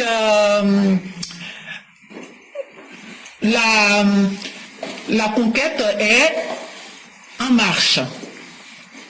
Donc, ne nous étonnons pas de voir des jeunes Africains considérés au départ comme des étudiants aller servir de chair à canon sur les champs de bataille en Russie. Merci et à bientôt. Merci à Mère Blanc, merci encore d'éveiller les consciences et d'ouvrir les esprits. Et merci surtout de dire clairement et simplement les vérités pour que chacun sache où se situer. Le monde là n'est pas aussi compliqué si on utilise un peu notre cerveau. Le monde où nous allons aujourd'hui là, quelqu'un qui est dans le quartier, tu n'as jamais intéressé la personne. Et puis, bourou, la personne te voit maintenant easy. La personne dit non, c'est toi qui es le projet de sa vie. Il faut faire attention. C'est ça le cas de la Russie. Depuis combien d'années on est en Afrique? C'est subitement à partir des putschistes là que la Russie est tombée amoureuse de l'Afrique. Ça doit vous faire réfléchir. Maintenant, les pays où la Russie est partie là, qu'est-ce qu'elle a fait là-bas? C'est simple. Allez regarder ce qu'elle a fait au Mali. Allez regarder ce qu'elle a fait au Burkina. Allez regarder ce qu'elle a fait en Libye. Allez regarder ce qu'elle a fait en Centrafrique. Elle n'a que sémé du désordre, des ruines, la misère la plus abjecte. Et ça là, aujourd'hui, ils réfléchissent comment influencer, comment tromper les gens. Et qui sont ceux qui sont allés chercher? Ils disent non, des gens comme le Franklin Nyamsi, comme le Nathalie Nyambe, ils disent vous venez. Comment ça que vous êtes des intellectuels félons? Vous êtes des intellectuels défaillants. Vous êtes des intellectuels qui pouvaient tromper vos propres peuples, donc des négriers. On va vous prendre pour que vous partiez tromper les Africains. Et qu'est-ce que vous allez faire? Vous allez leur crier que l'homme noir est l'homme le plus important, mais l'homme le plus misérable qui a été maltraité par tout le monde. Et comme ça, nous on va faire notre entrée et nous on va vous payer et vous allez bien vivre sur le sang de vos propres frères. Mais le même Franklin Nyamsi nous disait, quand tu entends quelqu'un trop parler du panafricanisme, c'est quelqu'un qui ne vaut rien, c'est quelqu'un qui a de la haine et c'est quelqu'un qui déteste les Africains. Et aujourd'hui, là, il fallait des gens comme eux, Franklin Nyamsi, pour vendre l'Afrique. Et Franklin Nyamsi, il peut vendre le Burkina, il peut vendre le Mali, mais il refuse de vendre le Cameroun. Est-ce que ce n'est pas bizarre? Comment lui peut vouloir un tel bonheur pour le Mali et le Burkina, mais lorsqu'on lui dit il faut vendre le Cameroun, il dit non, je ne peux pas vendre le Cameroun. Vous les Maliens, vous les Burkinabés, aujourd'hui là, si la Russie était forte là, pourquoi elle n'a pas pu chasser Wagner? Pourquoi elle n'a pas pu chasser Binadjara? Pourquoi elle n'a pas pu mettre fin? Est-ce que les Américains ne viennent pas de vous donner 147 milliards au Burkina Faso pour essayer de maintenir votre système de santé? Est-ce que la Russie vous a donné, si ce n'est pas des bidons, 3 bidons d'huile avec un paquet de sucre? Pourquoi la Russie vous aime, mais elle n'arrive pas à vous donner même l'information pour combattre les terroristes, mais elle arrive à enlever l'or pour devenir aujourd'hui un des États qui a le plus d'or, et cet or qui est enlevé dans l'illégalité. Allez regarder la dernière vidéo que j'ai postée hier nuit. Et les vrais ennemis de l'Afrique, ce sont les soi-disant panafricains. Et ce n'est pas moi qui vous le dis, c'est Franklin Nyamsi qui vous le dit. Des gens qui détestent les Africains se présentent et paradent dans les médias et dans leurs livres et dans leurs discours et dans leurs articles comme des panafricanistes. La haine prétendue de l'Occident n'est qu'un voile pour cacher leur haine de la démocratie, par des prises de position aussi stupides que leur lâcheté dans le problème national. Et donc vous aurez compris, il dit que eux, Franklin Nyamsi, avec leur groupe là, de Nathalie Yam là, eux sont des gens stupides, des gens lâches, qui ont la haine des Africains. Et que quand eux se dirigent vers un pays comme la Centrafrique, comme le Mali, comme le Burkina, c'est parce qu'ils vous détestent. Et que pour cacher cette haine-là, ils viennent vous dire que eux, ils sont panafricains, ils vous aiment. Mais derrière là, ils font le jeu des Occidentaux, ils font le jeu des Russes. Est-ce que Franklin Nyamsi ne circule pas pour aller en France et revenir? Franklin est un agent double. Il prend son guet avec les Russes et en même temps, là, il donne des renseignements sur vous, les pays de l'AES, aux impérialistes.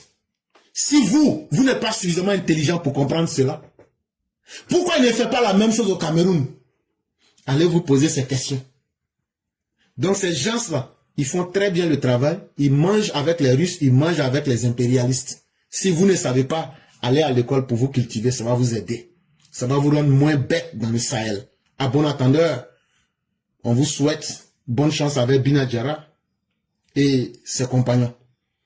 Mesdames et messieurs, nous allons passer à Mère Fiona Kora qui va s'exprimer. Après, ça sera Mère Salih Kone et on va fermer le direct. On ne pourra plus prendre quiconque avec votre permission. Le temps est déjà limité et donc on va déjà débuter et pouvoir fermer le direct le plus tôt possible.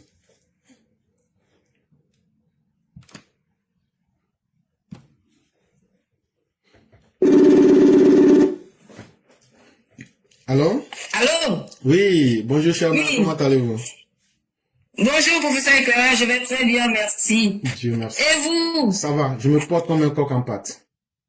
Ah, Dieu merci, parce qu'à entendre ta voix, j'ai eu l'impression que c'était pas la grande forme, mais bon, si vous allez bien, Dieu merci. Ça c'était il y a une semaine, mais aujourd'hui ça va. Ah, d'accord. Ok, super. Oui. Ok, alors bonjour, professeur Éclaireur. Je dis bonjour à tous les élèves de la classe et merci Éclaireur de me donner la parole en cet après-midi chez moi. Merci pour tous les sujets que vous développez. Vous nous rendez paresseux, hein, parce que vous nous apportez toutes les infos. On ne fait pas d'efforts et on a tout. Non, ok, merci. C'est Donc, pour oui, allez-y. que vous puissiez aussi bien les relayer. D'accord, d'accord. Ok, merci beaucoup. Non, c'était juste une petite parenthèse pour faire. Non, je sais. Ok. Ok, merci beaucoup. Alors, Éclaireur, jeudi dernier, donc le 26 février, on a vu le ministre sénégalais des Affaires étrangères venir en Côte d'Ivoire pour solliciter l'expertise ivoirienne en matière de sécurité parce que le Sénégal s'apprête à organiser les Jeux olympiques de la jeunesse africaine. Ça sera du 31 octobre au 13 novembre. Ça veut dire quoi? Ça veut dire que en fait la Côte d'Ivoire est un pays qui donne envie, est un pays qui rassure, est un pays très convaincu convaincante ou au point où aujourd'hui on a recours à la Côte d'Ivoire pour bénéficier et profiter de son expertise en termes de sécurité. Et d'ailleurs, le Maroc nous avait sollicité lors de la dernière CAN aussi, je crois. Et vraiment, je trouve que vous avez parlé beaucoup de défense tout à l'heure, et ça va dans le même ordre d'idées, parce que aujourd'hui, notre pays est sécurisé, notre pays rassure et attire les investisseurs. Ce n'est pas rien, ça veut dire que la Côte d'Ivoire est un pays où il fait bon vivre et où la sécurité est de mise. D'ailleurs, l'indice de sécurité, si je ne m'abuse, est très bas aujourd'hui. Est-ce que c'est pas 1 point, je sais plus, 1.0, mais en tout cas, ça veut dire que, en tout cas, la Côte d'Ivoire est bien partie et la Côte d'Ivoire va encore continuer de surprendre l'Afrique de l'Ouest, notamment, et aussi tout le monde entier, voilà, en matière de sécurité. Et d'ailleurs, à l'occasion de la rencontre du ministre des Affaires étrangères sénégalais avec le ministre Vagondo, je crois que les questions de terreau ont été abordées. Voilà, donc vraiment on dit merci au président Ouattara, parce que c'est à mettre à son actif si aujourd'hui la Côte d'Ivoire est à ce niveau de sécurité. Vraiment éclairé, je ne vais pas être longue, c'est ce que je voulais dire cet après-midi. Merci beaucoup. Merci beaucoup, cher maire, et je vais terminer avec une note d'humour. Est-ce que vous dites ça prouve déjà toute l'expertise de la Côte d'Ivoire? En fait, quand les gens ont besoin d'argent, ils courent la nuit pour venir voir le pays, le président Ouattara. En fait, quand les gens ont besoin de courant, ils insultent le président Ouattara, on le traite de valet de la France, on le traite de sous-préfet de la France, on traite la Côte d'Ivoire des pays endettés, mais la nuit on se cache pour venir demander son courant. Et je demande à celui qui a demandé le courant, Yibé Kaka, est-ce que c'est au peuple de la Côte d'Ivoire il est venu demander le courant, ou même c'est aux dirigeants de la Côte d'Ivoire il est venu demander le courant? Or, il avait dit que lui n'a pas de problème avec le peuple de Côte d'Ivoire. Mais le courant du peuple de Côte d'Ivoire est géré par les dirigeants de la Côte d'Ivoire. Et donc, quand il est venu demander le courant, là, est-ce que c'est au peuple ou bien c'est aux dirigeants de la Côte d'Ivoire? Quelle honte! Mais tout ça, ce n'est pas grave. Ceux qui étaient jeunes et qui avaient toute l'expertise et toute l'intelligence, aujourd'hui, au contact de la réalité, ils ont perdu leur latin, chère mère. Et aujourd'hui, ils comprennent que ce n'est pas le populisme de bas étage qui peut faire prospérer un pays, qui peut faire que l'on peut réussir dans sa gestion. Et aujourd'hui, confrontés à la réalité, mis au pied du mur, ils se rendent compte qu'il faut venir à l'école de la sagesse. Et donc, voyez-vous, chers parents, chers Africains, ne vous laissez pas berner par les mots et tout ce que vous entendez. La seule chose qui doit attirer votre attention, c'est la réalité et comment on manipule la réalité pour s'en sortir. Et chers mères, merci de signaler ce point qui est très important, qui montre encore que la Côte d'Ivoire, ce n'est pas simplement sur TikTok ou Internet, mais c'est la réalité qui fait que les autres ont besoin de la Côte d'Ivoire. La Côte d'Ivoire devient un centre aujourd'hui stratégique dans toutes les questions. Quand on regarde l'école de l'Académie de lutte contre le terrorisme, quand on regarde les différentes formations qui sont données dans les écoles militaires ivoiriennes, les gens oublient peut-être les informations, mais c'est parce que la Côte d'Ivoire a compris qu'elle peut devenir un centre stratégique, et c'est ce rôle-là que nous sommes en train de jouer, comme c'était le cas à l'époque de Félix Houphouët-Boigny. Mes chers mères, pour terminer, est-ce qu'ils n'ont pas mis un peu de piton grillé à l'huile rouge dans le sac du ministre de la Sécurité? Parce que je sais que le ministre Vagondo va mettre mon nom à l'aéroport, moi-même je sais ça. Et bien, si vous attrape. S'il m'attrape, on va aller régler ça, non. Mais cette histoire de piton là, il va falloir qu'on traite ça pour une fois et pour de bon. Chers mères, et je suis d'accord avec vous, et comme vous le dites, on va traiter cette histoire ensemble. Vous êtes d'accord? Donc, monsieur, le ministre Vagondo, appelez le ministre Vagondo, envoyez-le ici. Le ministre Vagondo, ma maman Fiona Kora dit de te dire que ton affaire de piton grillé à l'huile rouge là, que un jour on va aller traiter cette histoire là, faut pas mettre ça dans le sac du monsieur, il va se retrouver au Sénégal. Parce que vous les Yacouba là, vous connaissez, elle dit de te dire ça. Donc moi je n'ai fait que transmettre la commission. Donc s'il y a un problème dedans là, J'assume. c'est vraiment pour signaler tout notre amour, notre amour au ministre, qui fait aussi de l'excellent travail, monsieur Vagondo, qui est extrêmement sérieux dans ce qu'il fait. Son seul problème, il est Yacouba. Mais il n'y a pas de problème. On va lui trouver une nouvelle ethnie. Ça, on va régler. C'est un problème qui n'est pas difficile à régler. Et s'il essaie de devenir Koyaka, mais Odjedeka, ça va marcher. Et donc, vraiment, pour signaler au ministre toute notre affection et tout notre amour, et aussi à tous ceux qui travaillent véritablement et sincèrement, nous ne pouvons que leur dire du bien. Parce que nous, ici, là, nous n'avons pas, nos bouches là portent pas caleçon. Mais vraiment, quand quelqu'un aussi ne fait pas de quelque chose de mauvais, là, on peut pas aussi accuser la personne. Et c'est pourquoi on ne les attaque pas. Sinon, ce n'est pas parce que ce sont les meilleures personnes, non, mais c'est des gens qui font des efforts. Et quelqu'un qui fait des efforts, quand on regarde, il faut pas aussi décourager ou même mentir. Et vraiment, nous disons merci à toutes ces personnes qui travaillent avec beaucoup de sincérité, qui travaillent avec beaucoup de diligence pour la Côte d'Ivoire. Vraiment, merci à eux tous. Et vraiment, merci à vous-même, chère mère. C'est moi. Merci beaucoup. Bonne suite d'émission à tous. Merci et excellente soirée à vous, chère mère. Merci beaucoup, pareillement. Au revoir. Mesdames et messieurs, nous allons passer à la dernière personne, mais pas du tout des moindres, c'est la Mao Changi. Et c'est elle qui va faire son déroulé et dès qu'elle a fini, elle va faire aussi la conclusion. Vraiment, je dis merci à tous ceux qui nous ont suivis, tous ceux qui continuent de nous faire confiance et continuez de croire en ce message et continuez surtout de partager pour que d'autres personnes puissent aussi en bénéficier. Allô? Bonjour chère mère, comment allez-vous? Bonjour mon professeur 5 étoiles, je vais bien et vous? Barakallah au fik.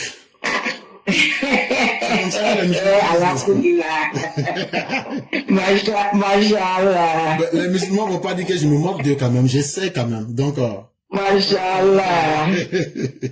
On dit quand tu dis un mot en arabe, on dit que c'est des Afghans qui t'entendent, non? Donc c'est ça, tu as dit un mot en arabe, donc c'est l'Afghan qui t'entend. ok. Et donc, ça veut dire qu'on va tous rentrer au paradis. Ah, c'est ça on a fait des dégâts. Puisque la langue qui est parlée au paradis, c'est l'arabe, je pense. Ok. Chers Africains, apprenez à réfléchir un peu. Ça va beaucoup. Mais je ne peux pas parler au paradis. Non. Non. Je ne peux pas parler au paradis. C'est ça. faux. Koyaka, Odineka, Mauka, comment on appelle, Yakuba, parce que je me souviens encore du ministre de l'Intérieur, Yakuba, il y a quoi encore dedans encore là? Ils ne l'ont pas.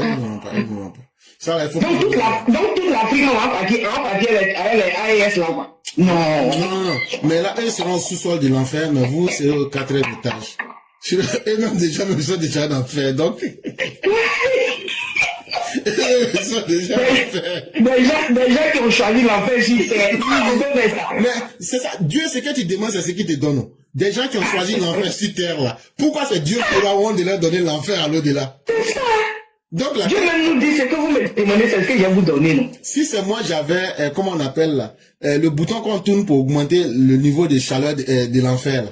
Hey, vous les gens de l'AIS là, moi j'allais gâter la machine là, j'allais tirer ça pour enlever pour que tout la casse est versé sur vous là-bas. Là, on pouvait être en paix. C'est ça, on dit chez moi au campement, mon revêt, du coup, là, vraiment. Comme des cafards, toujours dans les WC. Ouais. Non, vraiment. Merci, professeur. Merci beaucoup, cher mère. Vous avez la parole. Ok, merci beaucoup. Bonjour à tous les écrivains, bonjour à tous ceux qui nous suivent. On va dire encore merci à Dieu pour la séance d'aujourd'hui. Vraiment que Dieu nous garde dans ses grâces et qu'il nous fasse miséricorde. Professeur éclaireur, il y a quelque chose que j'adore aujourd'hui en Côte d'Ivoire surtout, c'est que la politique est en train de changer de visage. Avant, c'était les élus, les militants qui couraient derrière les élus. Mais on s'en va doucement comme les États-Unis. Bientôt là, ce sont les élus même là qui vont passer devant des porte-à-porte pour dire aux gens comme ça. Et c'est très bien. Parce que la population a assez subi. Ce sont elles qui paient tout, c'est la population qui paie toujours les conséquences des élus. Mais aujourd'hui, on a vu que ça est en train de prendre une autre tournure et on dit merci à Dieu. Parce qu'aujourd'hui là, la politique ce n'est plus l'histoire de je suis l'enfant des, je suis le comme ça des. Non. C'est qu'est-ce que tu peux nous apporter. Et j'adore ça. Parce que je me demandais, je dis mais la politique où dans le pays que nous sommes venus là, c'est différent de la politique en Afrique. Qu'est-ce qui ne va pas? Dieu disait non, le moment viendra, ça vient doucement. Aujourd'hui avec l'internet là, avec les réseaux sociaux là, ce sont les militants, ce sont les élus qui vont commencer à courir derrière les militants, le professeur. Et moi, j'aime beaucoup cette manière de la nouvelle politique qui arrive vers la population. Voilà pourquoi on est en train de dire que tous les anciens qui ont fait du n'importe quoi, là, pour vous lâcher, vous êtes grillés à vie. C'est fini. C'est fini. Si vous voulez continuer dans la politique, les Ivoiriens vont vous montrer qui vous êtes. Tout ce que vous avez fabriqué là-bas, vous rattrapez. Vous n'avez jamais pensé que le monde allait devenir un jeu monde d'Internet, non? C'est dans ça qu'on est aujourd'hui. Donc actuellement là, tous ceux qui ont fait les conneries, les trucs bizarres qui sont bizarres là, mettez-vous à côté. Sinon c'est la honte qui va vous mettre à côté. Parce que quand vous allez venir pour dire que vous voulez gérer les Ivoiriens là, c'est-à-dire ce que les Ivoiriens vont vous montrer. Vous, quand vous allez voir, vous allez demandez à chaque gars. Ne voilà personne ne l'échec, mais il a fui, il allait s'asseoir. Il pensait qu'il allait venir mettre Bouban dans nos yeux. Nous, Bruni Berry là, nous on mange ça tous les jours. Donc on ne peut pas mettre Bruni Berry dans les yeux des Ivoiriens à l'heure là. Donc vous voyez, c'est pour dire que la politique ivoirienne est en train de changer et c'est très bien. Maintenant, les militants auront de la valeur. La population aura de la valeur parce que c'est elle là qui va voter dans les urnes. Et c'est très bien fait. C'est bien que ça se passe comme ça, professeur. C'est ce que j'avais à dire aujourd'hui. L'AES là. Alors AES, il m'a. Akana Ourio, AES, tout le là-dedans. AES, Jamana, il vient en tout. AES, Jamana, il vient en tout. Mais on va AES, Jamana, qui. Akana Ourio. Soldat, si nous, autant à ce qu'à fouille, quand il y a un tien là, si ça non. On va la côté, papa, Côte d'Ivoire, Côte d'Ivoire, Tété, mais on va pour Côte d'Ivoire, Dari. Ibrahim Kakaouman, Côte d'Ivoire, Dari, quoi, aller pour en faire. Alors, pourquoi qu'on a qu'Ivoirien on fait? Alors, allez, gouvernement de Béquerel là. Allez, le côté, allez, le gouvernement de Béquerel là. Allez, Ivoirien on te crée là. Maintenant, pour en Dari, Ivoirien, gouvernement de Boulot. À quand on a derrière, allez, professeur, merci beaucoup. Que Dieu nous protège, que Dieu protège papa de tous ceux qui nous entourent, ainsi que notre Côte d'Ivoire, les EPV, que Dieu nous protège et qu'il nous garde dans ses grâces. Inch'Allah, demain TikTok. Merci. Merci infiniment, cher maire. Merci encore d'avoir expliqué les choses clairement. Que ceux qui veulent entendre, entendent. Que ceux qui veulent comprendre, comprennent. Et que ceux qui ne veulent pas comprendre, qu'ils ne comprennent pas. Mais la réalité en face de chacun. Nous ne faisons que des efforts pour expliquer simplement ce que les gens veulent vous cacher. Et à vous-même de voir le meilleur dans ce que nous disons. Et d'améliorer vos vies. Et d'avoir une bonne compréhension de la vie. Le monde dans lequel on est aujourd'hui, les gens peuvent tout te dire. Tu peux entendre beaucoup de choses. Mais il faut d'abord chercher à arranger toi-même ton intérêt. Et ton intérêt, là, c'est de regarder ce qui t'arrange véritablement et de prendre la décision qu'il faut. Vraiment, c'est ça le rôle premier de la classe éclaireur pro vérité. Merci à tous ceux qui contribuent. Merci à tous ceux qui ont mis le cœur. Merci à tous ceux qui ont partagé. Merci à vous-même les mamans qui nous soutenez ici tous les jours. Merci aux Chao qui ne cessent de par leurs efforts à nous encourager. Que la grâce de Dieu demeure en chacun et qu'il nous protège tous. Chers mères, nous vous laissons le mot de la fin. Amen, amen, amen, amen, professeur. Merci à toi-même aussi. Que Dieu te protège, que Dieu protège toute la classe EPV, que Dieu protège papa de tous ceux qui l'entourent, ainsi que tous nos combattants, nos soldats qui veillent jour et nuit à la sécurité de la Côte d'Ivoire. Merci, Inch'Allah, à demain. Merci beaucoup, chère mère. Bien les choses à toute la famille. Amen, merci. Merci beaucoup.